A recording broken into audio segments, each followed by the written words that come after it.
Hello everyone, so I am back with the second video of the video series on Class 9 Science, the fundamental unit of life. In this video, we are going to learn about the structure of a cell.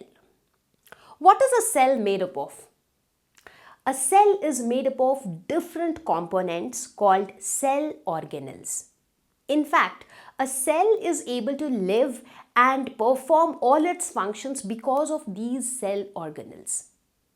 You will be amazed to know that even though all different kinds of organisms starting from plants, animals, human beings, insects, birds, fishes, they are all made up of cells, but majorly all the cells have the same cell organelles. Now, we will also talk about, as we learn more about these organelles, we will also do a very quick comparison between the plant cell and the animal cell because they differ from each other in certain aspects, and that is what we will focus on. But overall, all the cells have more or less the same organelles and the functions of each of these organelles are also the same. So what are we waiting for? Let's get started. Now let us see how actually was the structure of a cell observed, or how can we even now observe the structure of a cell. So let us try to experiment with a sample of onion peel, right? So go to your kitchen, take an onion and just cut out the peel of it. So you take the peel of the onion and place it under the microscope in your science lab. Right? So what happens? When you observe that onion peel with the help of the microscope, you see a structure like this, a structure similar to this. Right? So you see these kind of a structure. So looking at this structure, three important components of the cell are observed. So what are the different components? So see, each of these small rooms which are enclosed by walls are known as cells. So this is 1, 2, 3, 4, 5, 6, 7, 8. So these are all cells, right, in the onion peel. Now if you see, each of these cells have this wall which encloses the cell. So this wall is known as the plasma membrane. So this covering of the cell is known as plasma membrane, right? Now inside the cell, you have something which fills the space inside the cell. So that is a fluid-like structure which is known as cytoplasm. Plasm always refer to some fluidy structure, right? So this is known as cytoplasm. And you would also see that inside every cell you have a dot-like structure, somewhat like this. So in every cell, in this picture it is not very clear in every cell, but inside every cell you have a dark structure, comparatively darker than the rest of the cell, right? Then the rest of the cytoplasm, you'll have a relatively darker structure that is known as the nucleus of the cell. So these are the three major or the three most prominent structures of the cell. So broadly, cell's structure is divided into these three parts: cytoplasm, nucleus and plasma membrane. Other than these, you have the different components of the cell known as the cell organelles. So cell organelles are the different components which are present inside the cell somewhere in the cytoplasm. Right? So we will talk about the cell organelles after we discuss these three important constituents of a cell. Right? So when I talk of the structural organization of a cell, what are the components which I spoke about? Plasma membrane, which I just told you, the outer covering, right? The next one is a cell wall. So their cell wall is an additional covering which is present only in plant cells. Then you have the nucleus, you have the cytoplasm, and then you have the different cell organelles, right? So now we will start with plasma membrane. Right, as I mentioned, first we will complete these three important constituents, that is plasma membrane, nucleus and cytoplasm. After that, we will talk about each of the cell organelles. So let us see what is a plasma membrane. Plasma membrane is also known as cell membrane. So sometimes you will see that many of the textbooks will use the word cell membrane instead of plasma membrane. So it is a thin, delicate, living outermost covering of a cell. So it is a thin covering, it is very delicate, not very rigid and hard, and it is living. It is not a dead covering, it is living, it has life. So it is a thin, delicate, living outermost covering of a cell. It ensures protection of the cell. Obviously, I mean, it is like a wall. For example, when I stay inside a room, I feel protected because I am surrounded with on all sides by walls, right? Similarly, the cell's protection is ensured by the outer covering, that is the plasma membrane. When we look at the microscopic view of the onion peel, we can see the plasma membrane very prominently. So this covering of the empty spaces. So these covering of the empty spaces are nothing but plasma membrane, right? Okay. Now when I look at this cell, what is this? What is this picture? This is nothing but an animal cell. An animal cell looks like this. So what are these so many things which are present inside the cell? These are the different cell organelles. We will talk about each of the organelles one by one. So right now I am talking about the plasma membrane. So this is my plasma membrane, right? Okay. It is a selectively permeable membrane. So that's interesting to know what is selectively permeable. What do I mean by selectively permeable? When I say fully permeable means that the membrane allows everything to pass in and pass out. So that means anything can move in and out of that membrane. So that is known as fully permeable membrane. When I say selectively permeable, that means it selectively allows certain things to move in and move out. At the same time, there are certain things which it does not allow.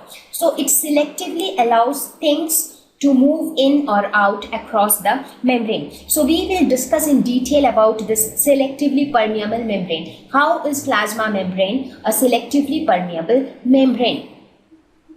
Let us understand this fact.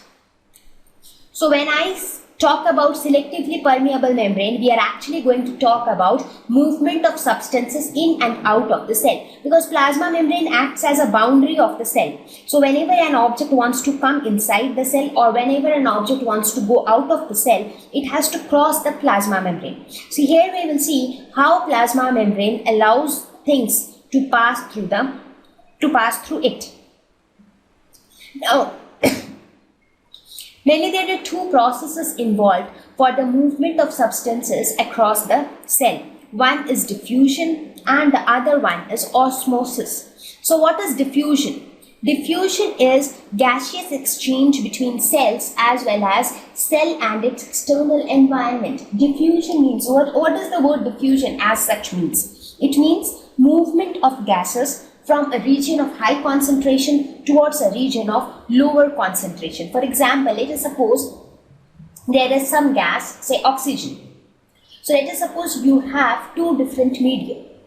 Let us suppose this is region 1, this is region 2. So let us suppose here the concentration of oxygen is higher and here the concentration of oxygen is less. So what will happen? Oxygen will start flowing from region 1 to region 2. So it will start flowing from region of higher concentration towards region of lower concentration. So this process is known as diffusion. So diffusion is one of the modes by which plasma membrane allows gases to move across it.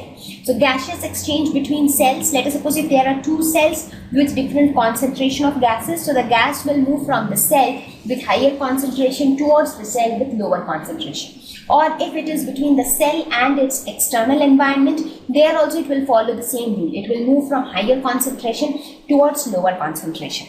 And what is osmosis? It is water exchange between cells as well as cell and its external environment. So the process remains the same, just that for gaseous exchange we use the term diffusion and for water exchange we use the term osmosis. So plasma membrane is a selectively permeable membrane. That means it will not always allow anything to move from any side to any side. It will only allow gases or water to move from the region of higher concentration towards the region of lower concentration, right? So we will talk about it in little more detail. So let us first talk about diffusion. So what is diffusion? Movement of gases like carbon dioxide and oxygen from a region of higher concentration towards a region of lower concentration. So from high to low, right? Let us look at this scenario. Let us suppose this is that in the first scenario we have the animal cell. So this is the cell and In the surrounding, it is the external environment. Now let us suppose that the concentration of carbon dioxide is more in the surroundings, and in this scenario the concentration of carbon dioxide is more in this cell. So in this case, what will happen? Carbon dioxide will flow from region of higher concentration towards region of lower concentration. So this arrow, the blue arrow, shows us the direction of diffusion, in which direction CO2 will diffuse, right? So in this case, the plasma membrane will allow the carbon dioxide to move only along this direction, right? Now if it happens the other way around, let us suppose that the concentration of carbon dioxide is more inside the cell. So in this case, in the first example, let us suppose the concentration of carbon dioxide is more inside the cell as compared to the surroundings. In that case, carbon dioxide will start diffusing out. That means it will start moving out of the cell. Similarly, in this case, if the concentration of carbon dioxide is greater in this cell, so the carbon dioxide will flow from this cell towards this cell, right? So this is the process of diffusion. Similarly, let us talk about osmosis. In osmosis also the same thing will happen, but just that instead of gases we will have water. So movement of water from a region of higher concentration towards a region of lower one. So here also let me take a similar example. Suppose the concentration of water in the surrounding is more. So what will happen? Water will start entering inside the cell, correct? Similarly, in this case also, when the concentration of water is more here, so water will start entering towards this region. Similarly, if it is the other way around, that means the concentration of water inside the cell is more. In that case, water will start moving out of the cell. In this case also, water will start moving out of this cell and it will start entering this cell, right? Okay, now this movement happens. What is the cause of this movement? The basic cause of this movement is the difference in concentration. That means if we have both these cells with same amount of water, in that case what will happen? No osmosis will take place because both of them are at the same concentration. Nobody is at a higher concentration, and diffusion or osmosis will take place only if there is a difference in concentration, so that the gases or water can move from region of higher concentration towards lower concentration, right?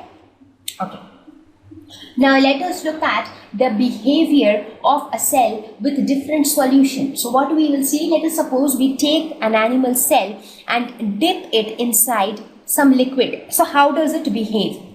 How does the behavior of the cell changes if the type of the liquid changes? So let us first look at the behavior with a hypotonic solution. Now what is a hypotonic solution? Hypotonic solution is a solution where the water concentration in the solution is higher than that inside the cell, right? So that means the concentration of water in the solution is more than that inside the cell. So let us suppose if this is my hypotonic solution. So any solution will have some water, right? When I say salt solution, that means salt mixed with water. When I say sugar solution, that means sugar mixed with water. So it is some solution where the concentration of water is more as compared to the cell. So even inside the cell you have water. You also have water in the solution. So when I say hypotonic solution, that means the water concentration in the solution is higher, right? So in this case, what will happen? Flow of water will take place from which direction to which direction? As per the principle of osmosis, water will move from higher concentration towards lower concentration. Now this is outside is higher concentration and inside the cell is lower concentration, right? So how will the water flow? The water will flow from outside to inside of the cell. Now as water keep moving inside the cell, what happens? The cell swells up, right? Because you are putting more and more water inside the cell. It is like a balloon. As you put more and more water inside the balloon, what happens? The balloon starts swelling up. So similarly, when a cell is placed in a hypotonic solution, water enters inside the cell. As a result, the cell increases in size or the cell swells up. Whereas on the other hand, when it is a hypertonic solution, that means the water concentration in the solution is lesser than that inside the cell, right? So in this case, what will happen? The concentration of water inside the cell is more and outside is less. So water will flow from inside the cell towards outside, right? So this is how water will move, and as a result, the cell will decrease in size, right? So in this case, the cell will contract. It is like a balloon which has water inside. If you start taking the water out of the balloon, what will happen? The balloon will decrease in size, right? So the same thing happens here in case of a hypertonic solution. Now please remember this. When I say hypotonic solution, hypo means, the word hypo means less. That means the concentration of water inside the cell is less. Now let us talk about isotonic solution. What is isotonic solution? It means the water concentration in the solution is same as that inside the cell. So inside the cell and outside the cell, the water concentration is the same. So in this case, what will happen? Since there is no difference in concentration, there will be no flow of water at all, right? Because osmosis will take place only when there is a gradient in concentration, whenever there is a difference in concentration. So here there is no difference in concentration, so water will not, so the net result is that water will not flow at all. Correct? Okay, now let us talk about the structure of a plasma membrane. Now when I talk about the structure of a plasma membrane, I am talking about only this portion of the cell, right? So a plasma membrane is made up of lipids and proteins. So now you are all aware of what is protein. You would have most of the times seen your mom asking you to have lots of pulses because they have more proteins, right? So you are aware of what proteins are, but what are lipids?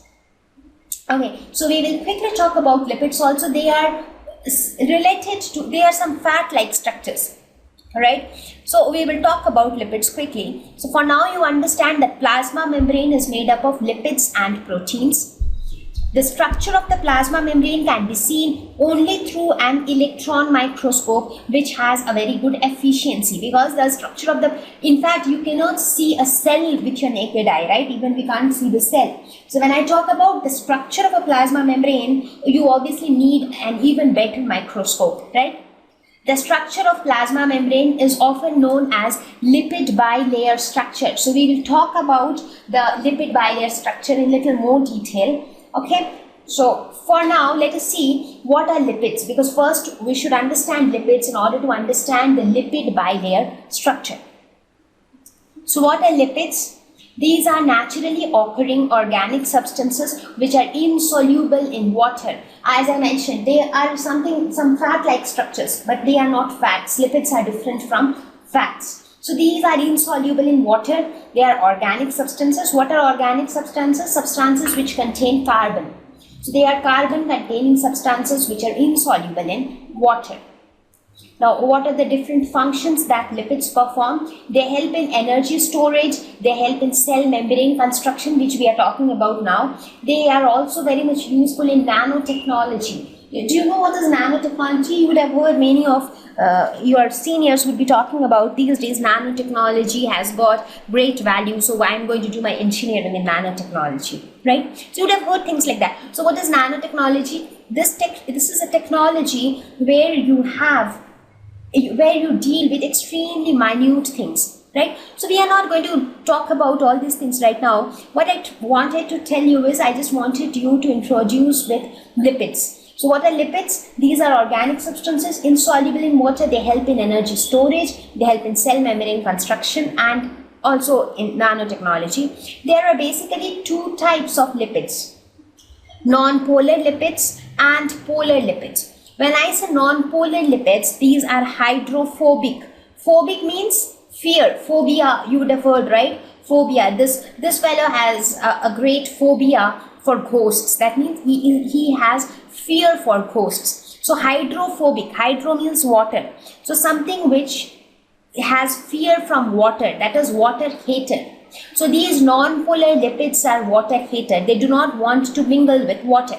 Whereas what are polar lipids? Polar lipids are hydrophilic. Hydrophilic means water lover. So these are the two categories of lipids. Here we will not talk about the structure of lipids. We will not talk about their examples in chains and all, because you will learn in detail about lipids in your organic chemistry in class 11. So for now, you should just know that what are lipids, so that I can talk about the structure of the plasma membrane. So lipids, there are certain categories of lipids which have both hydrophobic as well as hydrophilic end. That means hydrophobic end means one end hates water, the other end loves water. So these kind of lipids are known as amphipathic lipids. Amphi means both. So it is both hydrophobic and as well as hydrophilic. So such lipids are known as amphipathic lipids. Now, when I talk about the cell membrane structure, we will actually talk about the amphipathic lipids. That means the lipids which have both hydrophobic end as well as hydrophilic end. Let us look at some of the examples of lipids. For example, cholesterol, a free fatty acids. So you would have heard about cholesterol and fatty acids. In our day-to-day life, we use these terms. For example, we say that butter has a lot of cholesterol, so your cholesterol level will increase. So cholesterol is not exactly fat, but it is an organic substance which is insoluble in water, as I mentioned, right? So this cholesterol also helps to store energy, correct? So these are some of the examples of lipids. So now let us try to understand how the lipid bilayer structure is constructed. As I said, the plasma membrane is made up of lipids and proteins, right? So how are the lipids present here? And I also mentioned that the lipids which actually makes up this plasma membrane are amphipathic lipids. That means they have hydrophilic end as well as hydrophobic end.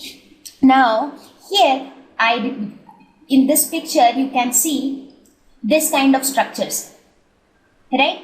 Now this tail represents the hydrophobic end and this head represents the hydrophilic end, right? So here you can see that there are so many lipids arranged in such a fashion that their hydrophilic ends are all together, and this region represents the hydrophobic region. So the lipids are arranged in such a fashion that these one end represents the hydrophilic end. So the hydrophilic end forms one layer. After that, there is a region which is hydrophobic region, because all of these lipids hydrophobic ends is here. Similarly, all of these lipids hydrophobic end is here. So this forms the hydrophobic region, and again on this end you will have the hydrophilic end. Right? So these are the amphipathic lipids, and on this amphipathic lipids are embedded the protein molecules. That means on this you will have protein molecules present like this. So these are nothing but the protein molecules which are embedded on the lipid structure, and this is how a plasma membrane's lipid bilayer structure looks like. Why is it known as a lipid bilayer? Because there are two layers of lipids. If you see, this is one layer and this is another layer, but basically how it is like two layers of lipids. Their hydrophobic ends are towards each other, therefore there is a hydrophobic region in between, right? So are you clear with the structure of the plasma membrane? Okay.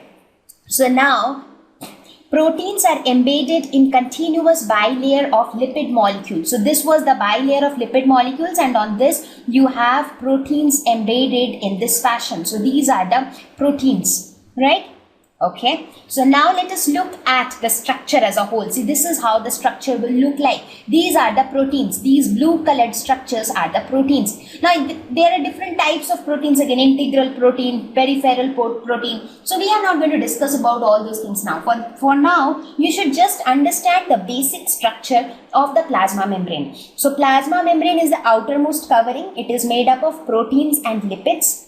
Lipids there are two layers of lipids, which is known as the lipid bilayer. So the lipid bilayer is arranged in such a fashion that all the hydrophilic ends are together. That these are the heads of the lipid, that is the hydrophilic ends, and all the hydrophobic ends are again together. So here you can see these are the hydrophilic heads. So they are often called hydrophilic heads, and the other side is often called hydrophobic tails. Right, so as a result, this region is known as the hydrophobic region, and in this lipid bilayer are embedded the protein molecules. That is why we say that the plasma membrane is made up of lipids and proteins.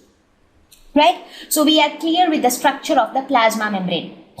Now let us look at the function of the plasma membrane. The very first function is the protection of the cell. As I told you that it is an outer covering of the cell, and it ensures that the cell remains protected inside. Movement of substances in and out of the cell is governed by the plasma membrane. That means it is the plasma membrane who decides what all substances can move across it and in which direction. Now these substances include gases as well as water by the processes of diffusion and osmosis, because the plasma membrane will decide whether the concentration is higher or lesser on which end, so which object is allowed to move from which side to which side.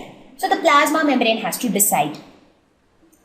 Flexibility enables cell to engulf food and other materials from surroundings. So this is another new function here. That is, the plasma membrane is so flexible that it allows a cell to engulf food and other materials from surroundings. Let us look at an example. The best example for this is amoeba. So this is my amoeba. Now, because of the flexibility of the plasma membrane, as I told you before also, that amoeba does not have a fixed shape. So the plasma membrane here changes itself, and accordingly the shape of amoeba also changes. So the plasma membrane of an amoeba is extremely flexible, right? Now, how this flexibility helps amoeba to engulf food or to intake food? Look at this example. This process of engulfing food with the flexibility of the plasma membrane, this process is known as endocytosis. So this is known as endocytosis. Right? So what happens in this process? Let us suppose this is the amoeba, and this is this blue colored object is some food material, let us say. Now what happens? This amoeba will change its shape in this fashion. So when it changes in this shape, in this fashion, the food molecule will enter inside this gap. Now as soon as the food molecule enters inside the gap, the amoeba again changes its shape in this fashion. So that is how it helps to intake of food. So here the food was outside, now the food is inside amoeba, right? So because of the flexibility of the plasma membrane, amoeba can intake food, and this process is known as endocytosis, right? So this was another very nice function of the plasma membrane. Now we will start with the next one, that is cell wall. Right? As I mentioned in one of our previous slides, the cell wall is something which is again an outer covering, but it is present only in plant cells. It is not present in animal cells. And I mentioned before, right, that all the cells in different organisms, be it plants, animals, different types of animals, right? So the cells will generally have the same cell organelles. So more or less the cell organelles and the cell structure will remain the same, but there are certain differences between a plant cell and an animal cell. So more or less they are the same, but there are few differences between them. So we will make a note of the differences at the end of the lesson, when we have already studied about all the cell organelles. Right? Otherwise, more or less in all living organisms, the structure inside a cell remains the same. So let us talk about cell wall. As I said, it is present only in plant cells. That is an important thing to remember. It is not at all present in animal cells. It is a rigid covering outside the plasma membrane. So it is not inside. So even outside plasma membrane, you have an additional covering now. But plasma membrane was a delicate covering. In this case, the cell wall is a rigid covering. So when you look at this plant cell, you have the outer covering, which is the cell wall. So this outer covering. So if you see, this is the plasma membrane, and this green colored covering is the cell wall. So cell wall is outside the plasma membrane. It is non-living, rigid and fully permeable. It's non-living, rigid, fully permeable. So it is unlike the plasma membrane. When we were talking about plasma membrane, we saw that plasma membrane was living, thin and delicate and selectively permeable. Correct? Okay. It is composed of cellulose. So plasma membrane was made up of lipids and proteins, right? Now in this case, this cell wall is made up of cellulose. And now again the question rises, what is a cellulose? Cellulose is again an organic compound. It has got a complex structure as well. So cellulose is again an organic compound which has got a complex structure. So it has a linear chain of several linked glucose units. So it somewhat looks like this, a cellulose. It will be a linear chain which will go on infinitely. It has got several glucose units. So it is one of the most abundant organic polymer on earth. So cellulose is one of the most abundant organic polymer. Poly means many. Right? So which is made up of many linked units, that is known as a polymer. For example, here it has so many glucose units linked together. So many glucose units linked together form a cellulose. Right? Okay, so you need not worry much about all these things. I am just giving you an overview because I just want to introduce these terms to you. For example, cellulose, lipids. So you will study about all these things in your chemistry, in your organic chemistry in class 11. So when you will get to know the exact structure and how they are formed in detail. Right? So for now, just concentrate on the different cell organelles and the different parts of the cell and their functions. Okay, so now let us look at, now we understood this the construction or the composition of cell wall. It is made up of cellulose. It is present outside the plasma membrane. It is a rigid and non-living structure. Let us look at its function. The first function is it provides structural strength to the plants. That is very true. That's because it is a rigid covering and it is an additional covering to the plasma membrane. So obviously it will provide some structural strength to the plants. For example, in your house, if you have just one door, so that means you are protected. But if you have two doors, that means you are even more protected. So your strength increases all the more. Right? The similar thing is here. When you have plasma membrane, then itself you are protected. But now you have an additional cell wall outside the plasma membrane. So that means it is, you have more structural strength. It prevents bursting of cells in hypotonic solution. Okay, what happens in hypotonic solution? What is hypotonic? See, try to remember this. I will give you one memory tip here. There is one solution which is hypotonic. There is another solution which is hypertonic. Hypo always means less and hyper always means more. Right? Hypertonic means solute is more in this solution. You understand what is solute and what is solvent, right? For example, if I have a sugar solution, that means sugar is my solute and water is my solvent, right? So in hypertonic solution, solute is more, and in hypotonic solution, solute is less. So that means in hypertonic solution, solute is more. That means sugar is more. What does that mean? That means water is less. So in hypertonic solution, water is less. And in hypotonic solution, water is more. Correct? So please remember these terms in this way. Hypo means less. Less means more water concentration. Hyper means more. More means less water concentration, right? Please remember this here. Sometimes people get confused that hypotonic, hypo means less. Then why is it the one with more water concentration? That because this hypo means less, that means less solute. So less solute means more solvent. That means more water, right? Okay, I hope I did not create confusion. I just wanted to clarify this confusion because many of the students I have seen that they get confused with this. Okay, fine. So now what happens in a hypotonic solution? Let us suppose if you put a plant cell inside a hypotonic solution. So hypotonic means, hypo means less. That means water concentration will be more. So that means the concentration of water is more here. So water will move from outside to inside. So what will happen? Water will move in this direction and the size of the cell will increase. Now if too much of water enters inside the cell, what will happen? The cell might burst. For example, when you put too much of water in a balloon, the balloon might burst, right? But in case of a plant cell, what happens? You have an additional cell wall.